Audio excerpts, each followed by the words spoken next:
በእናንተ ላይ ጾም እንደነገግነ ከቀደምቶቹ ላይ እንደደነገግነው ሁሉ ሚስጥሩ ምንድነው? አላህ ቋጠሮውን ፈታው።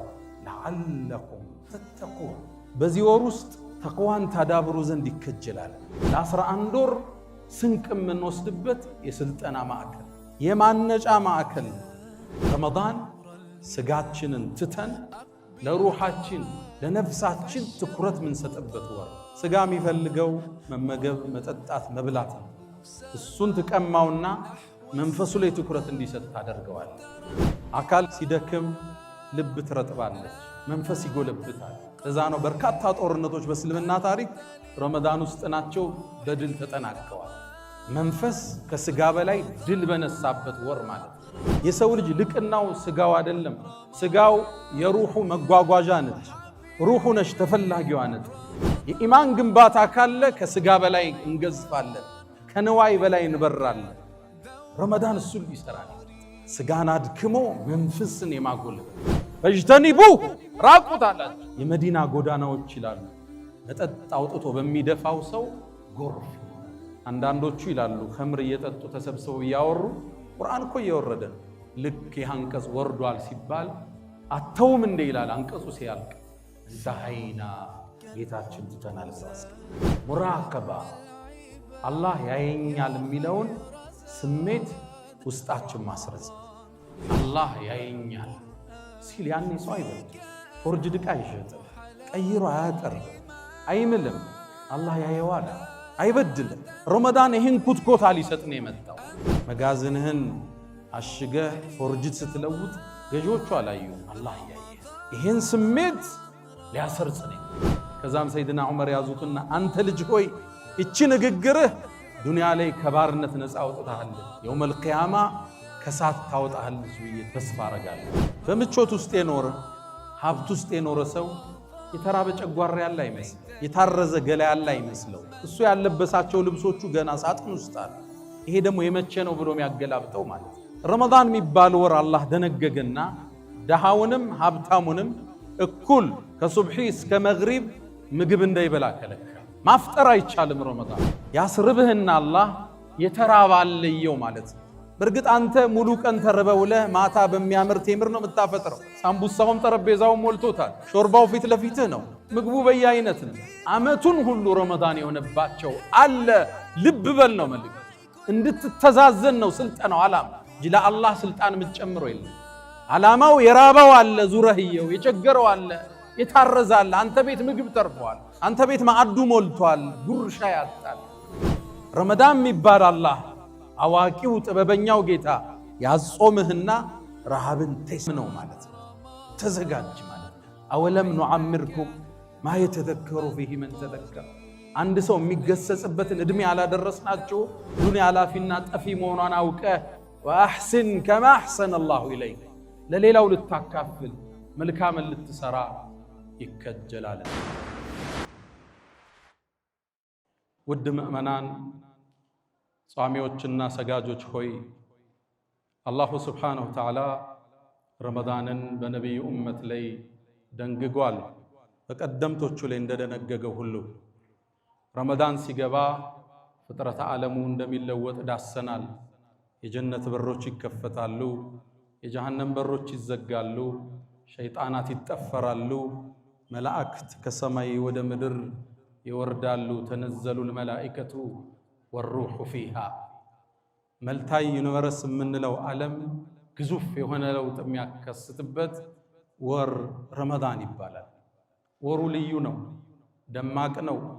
ከምድር በተሻለ መልኩ ሰማይ ላይ ግዙፍ ለውጦች የሚከሰቱበት ወር ረመዳን ይባላል።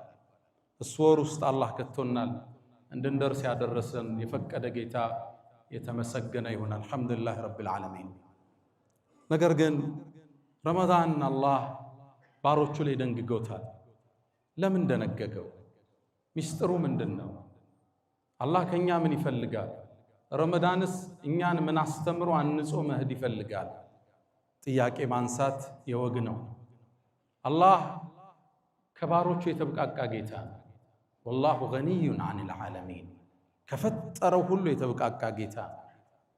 የምንሰራው ስራ የሚጠቅመን እኛን፣ من تو ميقودان إنيام بتشانو إن أحسنتم ملكان بتسرو أحسنتم لأنفسكم لراساتشو هلنال وإن أسأتم مدفو بتسرو براساتشو مزعوم تكمل باري ونجل الله دل الله عواجا وجوال يا أيها الناس إن أنت سولجو شوي أنتم الفقراء إلى الله إن أنت ودع الله كجاي دهوشناتشو والله هو الغني الحميد مسكونو يتبقى الله كان يازوم الصايف اللقن عباداتنا يجمر اللت وانجلاتنا يكنسبت نقر إلا حديث القدسي لي لزانو إن أنت باروتش هوي إن أنت كو كلاتشهم سوتشم هونو أغاننت باتك علي اللهن بتأم اندمي فرعان دبار عينت لب بينوراتشو كسلطاني متجمرو تيلا ميلا انديهم هلاتشو اللهن بتأم اندمي عمسو لبونا بتزو كسلطاني مياقولو إلا ميلا تاريا مراباتشن مسترو مندن رمضان اللي من دنققو تكمو دراساتشن سلمي مملس الله راسو نقرن يا أيها الذين آمنوا إن أنت أمناتشو مؤمنان كتب عليكم الصيام بأن أنت ليس أمن دنققنا كقدمتوچو لين دنققنا وهلو مسترو من دنو الله قاطرو مفتاو لعلكم تتقون بزي وروست تقوان تدابرو زند يكجلالنا رمضان لاندور تدنققو لاسر اندور سنك من وسدبت يسلطنا معكل يمانجا معكل አውቀነውም ጾምነው ሳናውቀውም ሆነ ሚስጥሩ ገብቶን የሚው ሳይገባን የስነ ምግባር የተቅዋ የአኽላቅ ነፃ የሚደረግበት ወር ረመዳን ይባላል። ከመራባችን አይደለም ሚስጥሩ እንድንጾም አላህ የደነገገው ወደኛ የሚመለስ በርካታ ትሩፋቶች አሉ። አንድ ሁለት ብለን እናንሳ። የመጀመሪያው ረመዳን ስጋችንን ትተን ለሩሃችን ለነፍሳችን ትኩረት ምን ሰጠበት ወር። ስጋ የሚፈልገው መመገብ፣ መጠጣት፣ መብላት ነው። እሱን ተቀማውና መንፈሱ ላይ ትኩረት እንዲሰጥ ታደርገዋል። አካል ሲደክም ልብ ትረጥባለች፣ መንፈስ ይጎለብታል። ለዛ ነው በርካታ ጦርነቶች በእስልምና ታሪክ ረመዳን ውስጥ ናቸው በድል ተጠናቀዋል። መንፈስ ከስጋ በላይ ድል በነሳበት ወር ማለት ነው። አካልን አድክሞ መንፈስን የምናድስበት ኢማንን የምናድስበት ወር። አእምሮ በእውቀት ይመገባል፣ ስጋው አካሉ በምግብ ይመገባል፣ ሩህ ደግሞ ኢማን ነው ምግቡ። የኢማን ስንቅ የምናዳብርበት የተለየ ወር ነው ረመዳን ማለት። የሰው ልጅ ለስጋው ሲያድር ከእንስሳ በታች ይሆናል። አላህ ልክ እንደ እንስሳ ከነሱም መስመር የሳቱ ብሏቸዋል። ከልአንዓም ነው ያላቸው፣ ልክ እንደ እንስሳ ይሆናል። በቅርቡ አሜሪካ ውስጥ አይተናል አይደል? የጄፍሪ ኤፕስተን ፋይሎች የዓለም ታላላቅ ባለሀብቶች፣ መልቲ ቢሊዮነሮች፣ ፕሬዝዳንቶች ሀብቱ ጥግ ደርሶባቸው ምቾቱ የህፃናት ስጋ ሲበሉ ነው አይደል የተገኙት። የሰው ልጅ ለስጋው ማደር ሲጀምር ከእንስሳ በታች ይሆናል። እንስሳ የራሱን አካል አይበላም። ስጋን ረግጠን መንፈስን ስናጎለብት ወደ መላእክት አርከን እንሸጋገራለን። የሰው ልጅ ልቅናው ስጋው አይደለም። ስጋው የሩሑ መጓጓዣ ነች። ሩሑ ነች ተፈላጊዋ ነች። ለዛ ነው አላህ አደምን ፈጥሮት ለረጅም ጊዜ አቁሞት ነበር። ሒኑ ሚነ ደህር ለም የኩን ሸይአን መዝኩራ። አደምን መላእክት ያዩት አቁሞት ነበር ከላይኛው ዓለም እንደፈጠረው፣ ግን እንዲሰገድለት ያዘዘ ሩህ ውስጡ ስትገባ ፈኢዛ ሰወይቱሁ ወነፈኽቱ ፊሂ ምን ሩሒ ፈቀዑ ለሁ ሳጅዲን። ሰጋጆች ስትሆን ውደቁ አለች። የአደም ከፍታ አፈሩ ጭቃው አልነበረም፣ የተሸከማት ሩህ ነች። ቁም ነገሩ ሩሑን የማጽዳት ጉዞ ነው። ትግሉ ሁሉ ቁርአኑ፣ ጾሙ፣ ተሐጁዱ፣ ተራዊው ሩህን የማነጽ በኢማን የመገንባት ጉዞ። ኢማን ካልተገነባ ትእዛዛት ይከብዱናል። ኢማን ሲቀንስ ለንዋይ እንጋደላለን። በመጅሊስ ወንበር እንጣላለን፣ በመስጂድ ኮሚቴ እንጋጫለን፣ ንግድ ላይ እንካካዳለን፣ ትዳር ላይ እንገፋፋለን፣ ውርስ ላይ እንበዳደላለን። ኢማን ሲደክም ማለት ነው። የኢማን ግንባታ ካለ ከስጋ በላይ እንገዝፋለን፣ ከንዋይ በላይ እንበራለን። ረመዳን እሱን ሊሰራን ይመጣ ስጋን አድክሞ መንፈስን የማጎልበት ሰሃቦቹ ገና የኢማን ጅማሮ ላይ ነቢዩ ዓለይሂ ሰላቱ ወሰላም ዳዕዋውን እንደጀመሩ አንድ ጦርነት አደረጉ። ሙስሊሙ በድል ጦርነቱን አጠናቀቀ። ሲያጠናቅቅ ምርኮን ሰበሰቡ፣ በርካታ ምርኮ። ያኔ ሰሃቦቹ ኢኮኖሚካሊ ደካማ ነበሩ። ምርኮውን በመከፋፈል ላይ ግጭት ውስጥ ገቡ። ገና የመጀመሪያ የኢማን ተርቢያ ላይ ነበሩ። ኩትኮት አነጻ ላይ ተጋጩ። እንዲህ ነው የሚገባን፣ እንዲህ ነው የሚገባን። ሰሃባ ትውልድ አላህ ቁርአን አወረደና ሱረቱል አንፋል ይለዋል። የምርኮው ምዕራፍ ማለት ነው። ስለ ምርኮ አከፋፈል አይደለም አላህ ያወራው። መጀመሪያ ሰሃቦችን ወደ ኢማን መለሳቸው። የስአሉነከ ዐኒል አንፋል፣ ስለ ምርኮ መከፋፈል ይጠይቁሃል። ቁሊል አንፋሉ ሊላሂ ወረሱል፣ ለአላህና ለመልእክተኛው ነው በላቸው። ፈተቁላህ፣ አላህን ፍሩ እንጂ። ወአስሊሑ ዛተ በይኒኩም፣ መሃላችሁ ያለን ወንድምነት አስተካክሉ እንጂ አላቸው። ኢንኩንቱም ሙእሚኒን፣ ምእመናን ከሆናችሁ በአላህ በመጪው ቀን በመልእክተኛው ካመናችሁ መሃላችሁ ያለን ግንኙነት አስተካክሉ። ከዛ አላህ ስለ ምርኮ አላወራም። 5 ገጽ ሱረቱል አንፋል ግለጹ አከታትሎ ሄደ። ስለ ተቅዋ፣ ስለ ኢማን፣ ስለ ዋለላቸው ውለታ ሲጠቅስ ቆይቶ 5ኛውን ገጽ ስትገልጹት ስለ ምርኮ ክፍፍል ያኔ ይጀምራል። ለአላህ እንደ 5ኛውን እያለ ክፍፍሉን አላህ ይመጣል። ዑለማዎቹ ምን ይላሉ? አላህ ቀድሞ ስለ ክፍፍሉ ቢናገር ተግባራዊ ላይ ሆን ይችል ነበር። ኢማን አልጠነከረም። ኢማንን አላህ ገነባና ትእዛዝ ሲያወርድ ትእዛዝን መቀበል የሚችል ጫንቃ ገንብተው ነበር፣ ትከሻ ዳብረው ነበር። ረመዳን ዓላማው ኢማንን ማጠንከር ነው። ስጋን አድክሞ ኢማንን ማጠንከር፣ ያኔ ትእዛዛትን መሸከም የሚችል ጉልበት ይኖራል። ኸምር ታውቃላችሁ፣ መጠጥ እኮ ባንዴ አልተከለከለ፣ በሂደት ነው የተከለከለው። የሰሃባን ኢማን አንጾ ነው መጨረሻ ላይ ኸምር ማለት ቁማር ማለት ርጅሱ ሚን ዐመል ሸይጣን ሲላቸው አውጥተው የደፉት። መጀመሪያ አልተቀበሉ።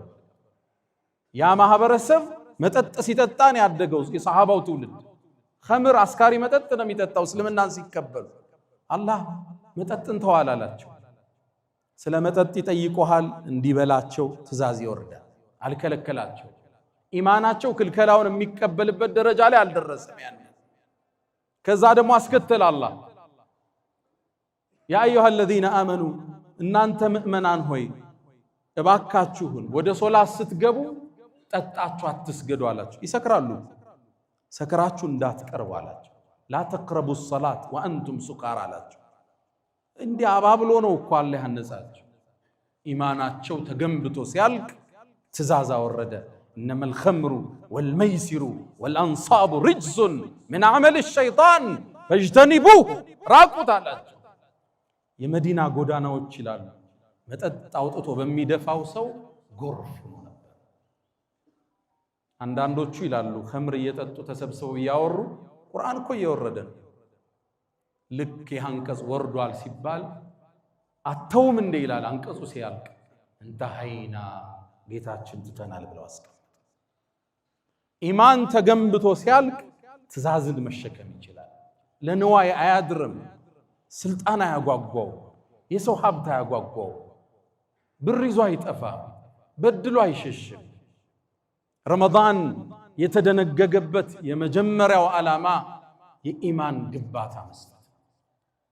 ሁለተኛው እንጥቀስ፣ ሙራቀባ፣ አላህ ያየኛል የሚለውን ስሜት ውስጣችን ማስረጽ። የሰው ልጅ በካሜራ ብዛት በደህንነትና በጸጥታ ኃይል ብዛት የምትቆጣጠሩ ፍጡር አይደል።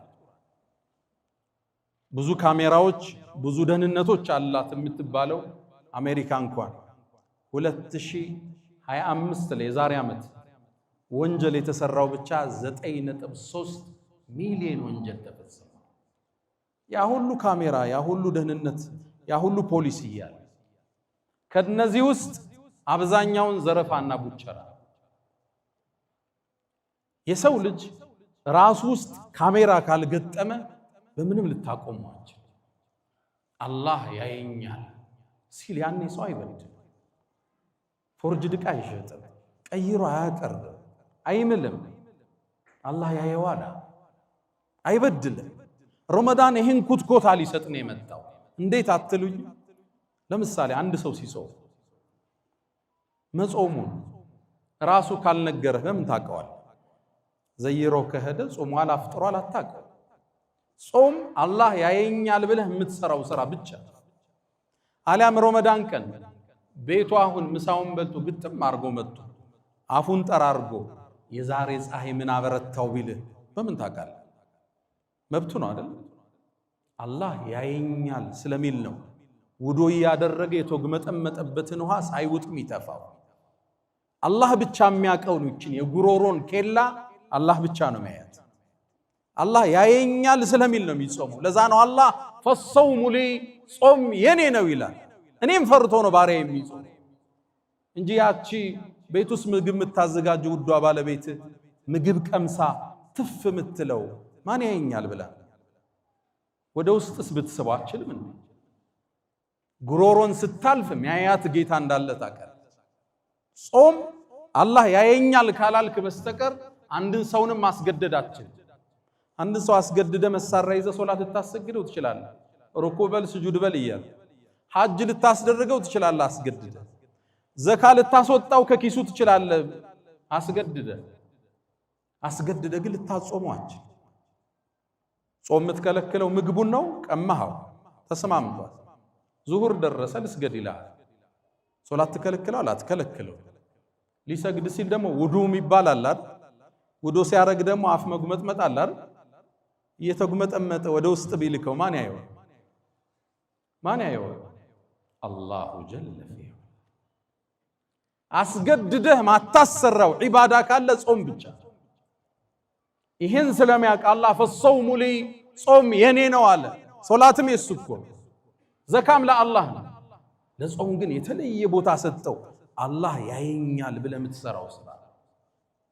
ይህን ሳናቀው ውስጣችን ላይ አላህ ያየናል የሚለውን ስሜት አላህ ዚሮ መዳን ላይ ይክበዋል፣ ይሰራዋል፣ ይገነባዋል። አንድ ሰው ለውጥ እንዲያመጣ በስነ ለውጥ ሳይንስ ውስጥ አንድን ነገር 21 ጊዜ ማድረግ ነው። አላህ ግን 7-9 ቀን ጨምሮበት 30 ቀን 29 ቀን ይሄን ተርቢያ ይሰጣል፣ ጠንቃቃ እንድትሆን። ከዛ በኋላ ሱቅ ላይ ስትቀመጥ ገዢው ባያይ አላህ እንደሚያይ አቀን የምትሸጥ። ፎርጅድ ዕቃ ስትገለብጥ ሰውየው አላየህም፣ ቤቱን ዘግተህ ግን ስትሰራ አላህ አይተዋል። ይህን ስሜት ነው ረመዳን የሚያሰርጽ። ይሄ ተርቢያ ያሳለፉ ሰሃቦቹ አንዴ አንዷን ወጣት አንዱ ኮረዳ ባበላት። ጨለማ ላይ ነበሩ። ውብና ቆንጆ ነች። በዝሙት ፈለጋት። ድቅድቅ ባለው ጨለማ ሰማዩ ላይ የሚታዩት ከዋክብት ብቻ ናቸው። ጠጋላትና እባክሽን እንጨዋወት አላት።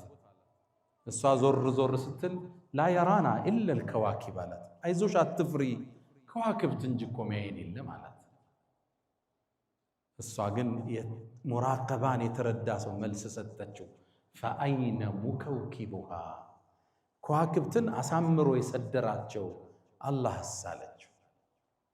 አይደለም ጨለማውን የሰራው አላህ ተደብቀህ ሰራያ። መጋዝንህን አሽገህ ፎርጅት ስትለውጥ ገዢዎቹ አላዩም፣ አላህ ያየ። ይህን ስሜት ሊያሰርጽ ነው የመጣው። ሰይድና ዑመር ረዲየላሁ ተዓላ አንሁ አንዴ በረሃውን አቋርጠው ሲወጡ ከአንድ ሰሃባ ጋር አንድን እረኛ አገኙ፣ ፍየሎችም ይጠብቅ። ቀረቡት፣ ሰላም አሉት፣ ተዋወቁት። ልጅ እግር ነው። አንተ ሰው ሆይ እነዚህ ፍየሎች የማን ናቸው? ያሳዳሬ ነው አላቸው። ታዲያ አንዷን ፍየል ስጠንና እንውሰዳት አሉት። እንዴ አለቃዬ ቢቆጣኝስ አለ። ለአለቃህማ ተኩላ በላ በለው አሉት። አንተ ተጠቀም ብር እንስጥህ ተክለው በላ በላታ ልጁ ምን አለ فأين الله يا الله ይታሳይ ትሉ ማለት ሰይድና ዑመር አልቃሻ ነበሩ ከጀግንነታቸው ጋር خطان اسودان من البكاء ከለቅሶ ብዛት ሁለት መስመር ይታይባቸዋል ቢባሉ ነው ፊታቸው ላይ እንባው የሚወርድበት ማለት ቁጭ አሉና ስቅስቅ ብለው አለቀሱ አላህን አስታወሳቸው ሁሉ ነገር ማይሰወረው አላህ ከዛም ምን አሉት ወደ አሳዳሪ ወሰዱት ይሄ ባሪያህ ነው አሉት አዎ ልግዛህ አሉት ገዙት ከዛም ነፃ ወጣህ አሉት ይሄን ባሪያ የባርነት ነፃ መውጣት ያኔ ትልቅ ድል ነበር ስትሸጥ ስትገዛ ኖረህ ነፃ መውጣት ከዛም ሰይድና ዑመር ያዙትና አንተ ልጅ ሆይ እቺ ንግግርህ ዱንያ ላይ ከባርነት ነፃ ወጣሃለች የውመል ቂያማ ከሳት ታወጣሃለች ብዬ ተስፋ አረጋለሁ ረመዳን ይመጣና አላህ ያየኛል የሚለውን ስሜት ውስጥ አስርጾት ያልፋል ለዓለኩም ተተቁን አላህን ትጠነቀቁ ዘንድ ማለት እሱ ተቅዋን ታዳብራ አላህ ያየኛል ሰውን ስታማ የፎርጁዱ ብዛቱ ብዙ ነው አይደል አሁን መኪና ውስጥ ተጀምሯል አይደል ኪሎ ሜትር ቀይራ ስትሸጥለት እቃው እንደተሰበረ ያወቅ ስትሸጥለት እቃውን ስታቀያይረው ገዢው አላየህም አርህማን ግን አይቷል ከሱም ይደበቅ የለም ረመዳን ይሄን ኩትኮታ ነው የሚፈልገው በ30 ቀን ውስጥ አላህ ያየኛል ብለህ ከጾምክ አላህ ያየኛል ብለህ ኑር ነው መልእክቱ ሶስተኛውን እናንሳ ውጭ ብዙ ሰው አለ ፀሐይ ላይ ነው ለተናጋሪ ይከብዳል መድረክ ላይ ሆኖ ሰውን ፀሐይ ላይ ማየት ሶስተኛውን እናንሳ ረመዳን አላህ ከደነገገበት ዓላማዎች ውስጥ ሶስተኛው የድሆችን ችግር እንድናቅ ማድረግ በምቾት ውስጥ የኖረ ሀብት ውስጥ የኖረ ሰው የተራበ ጨጓራ ያለ አይመስለው የታረዘ ገላ ያለ አይመስለው እሱ ያለበሳቸው ልብሶቹ ገና ሳጥን ውስጥ አለ ይሄ ደግሞ የመቼ ነው ብሎ የሚያገላብጠው ማለት ነው ረመዳን የሚባል ወር አላህ ደነገገና ደሃውንም ሀብታሙንም እኩል ከሱብሒ እስከ መግሪብ ምግብ እንዳይበላ ከለከለ ማፍጠር አይቻልም ረመዳን ዋጅብ ነው አላህ ያደረገው የዲኑ አንዱ ምሰሶ ነው ወሰውሙ ረመዳን ኢብኑ ሐዝም እንደሚሉት ከሽርክ በኋላ ረመዳንን አውቆ እንደሚያፈጥር ሰው ወንጀል አላቅም ይላል ማፍጠር ክልክል ነው ለደሃም ለሀብታ ያኔ ታዲያ ከዙሁር በኋላ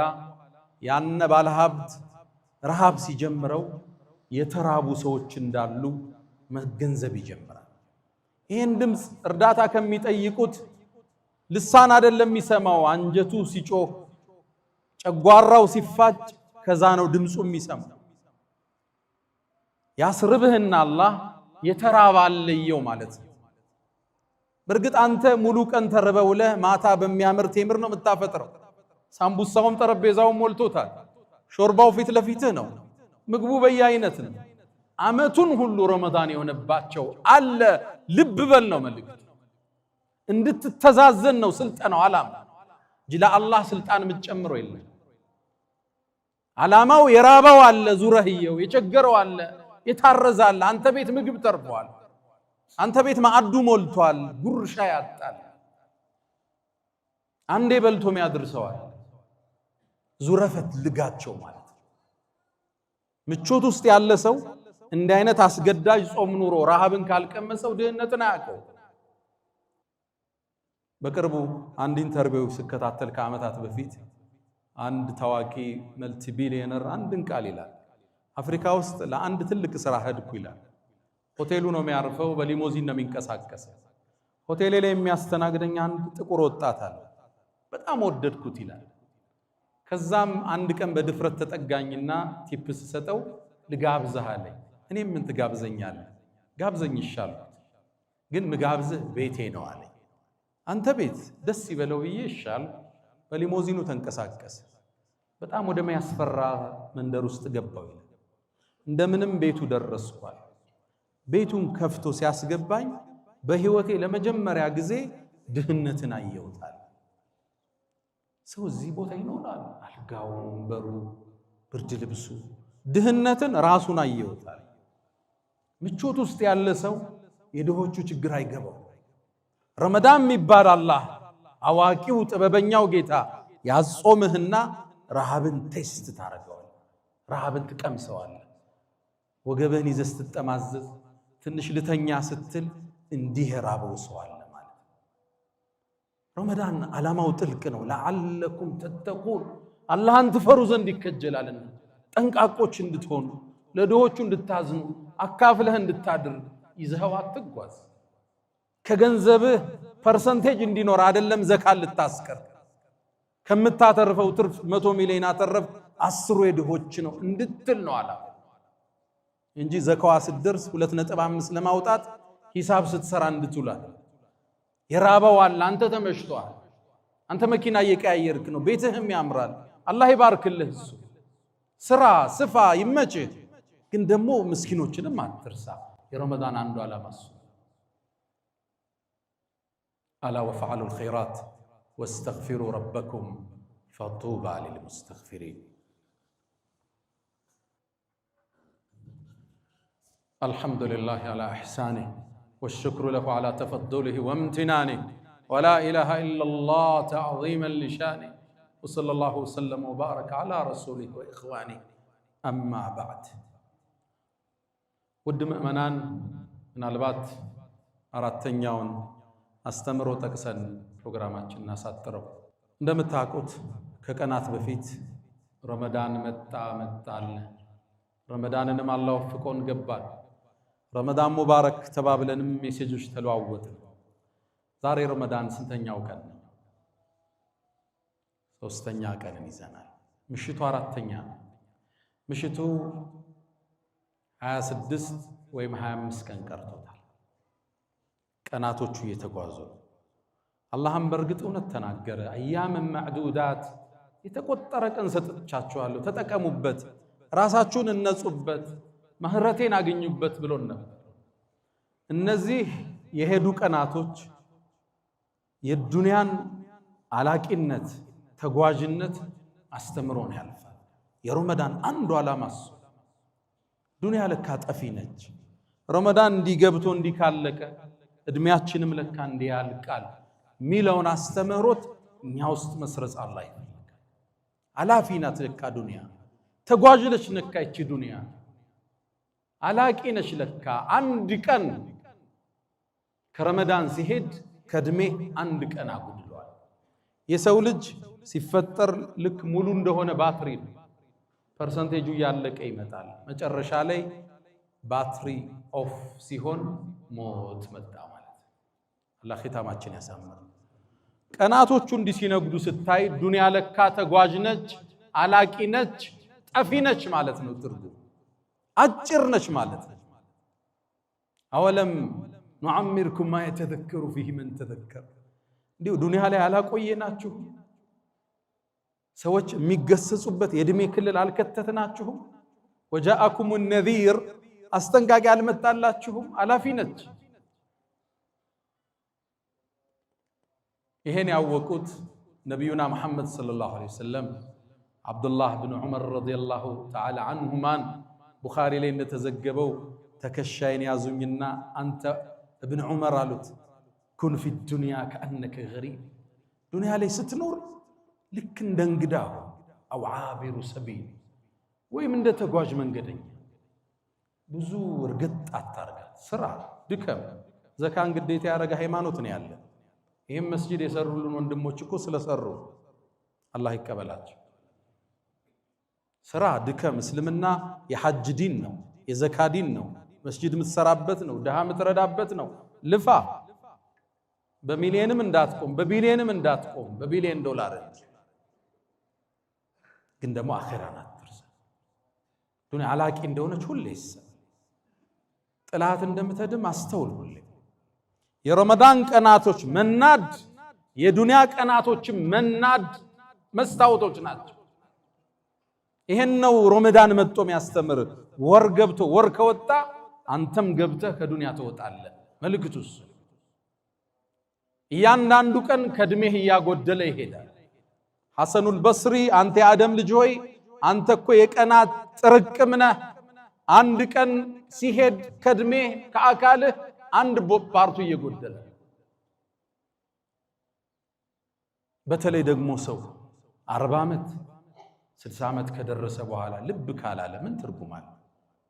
ሰው 40 ዓመት ካለፋችሁ በኋላ ታቁታላችሁ። እንቅልፉ እንደ ድሮ አይደለም። ምኝታችሁ ማይስማማችሁ ነገር አለ። ምግብም መምረጥ ትጀምራላችሁ። ጓጉቶ ከመብላት መምረጥና መተውን እያስቀደምክ ትመጣለህ። ጥርስህም ደግሞ ያረጅና ቀይረኝ ይላል፣ ትመላለሳለህ። በሽታ አልፎ አልፎ ይጎበኛል። የለቀከው ነው ማለት ነችን አለ። እቃዎች ኤክስፓየርድ እያደረጉ ነው። ጉዞ ወደ ሆነ ዓለም ነው ማለት ነው። ተዘጋጅ ማለት ነው። አወለም ኑዓምርኩም ማ የተዘከሩ ፊሂ መን ተዘከር። አንድ ሰው የሚገሰጽበትን እድሜ አላደረስናችሁ? ይሄ እድሜ ስንት ነው? 40 ዓመት ነው ያሉ ሙፈሲሮች አሉ፣ 60 ዓመት ነው ያሉ።